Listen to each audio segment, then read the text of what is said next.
I just had a pretty powerful historiophany, and I realized as I had shivers down my back and everywhere that I realized that, see, the historiophany, they happen to all of us, and it does lead to like a capital H historiophany, and it heals this, what we call historiopathies, which are historical pathologies, that things like war and famine and things that just, I mean, these things happen as part of life.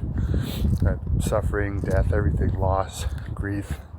The thing is that we surmount it because adversity is not a bad thing. It could be the great motor of life itself, like, so his history goes on.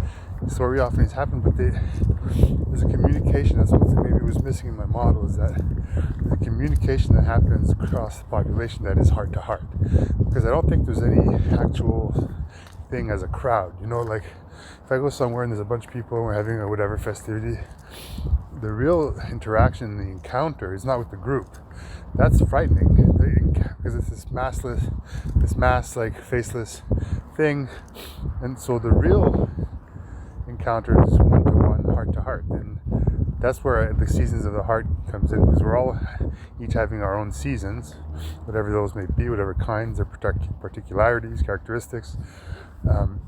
But when we communicate through that encounter, and communicating, I mean, I call it that, but the encounter doesn't have to have words or anything. The sharing of, like, I call it information. It's an emotion, it's a sensation, like mostly emotions. It's kind of beings that we are. What happens is that in a distributed and non-linear manner across the population, these things happen as communications, and people, pop, they have the different historiophanic experiences, and it does change the world, and it changes the course of history, but you might not realize it, because sometimes those experiences are not so powerful and life-altering like mine was right there, and it doesn't happen on my schedule. It happens on, who knows.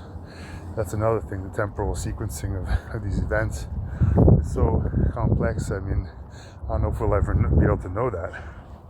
So that was just it. It's especially important for you to remember, if you want to, is that it's the heart-to-heart encounter. That's the real mystery behind all of this. The fact that there's these historical pathologies, I call them, because they use like a sort of, medical model, if you will, against the disease.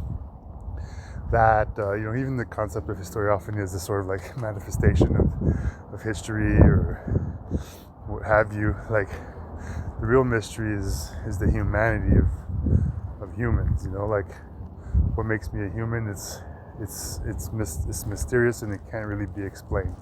I can tell you the genetics, the population history, so many things, my development, but can't tell you why I feel feelings.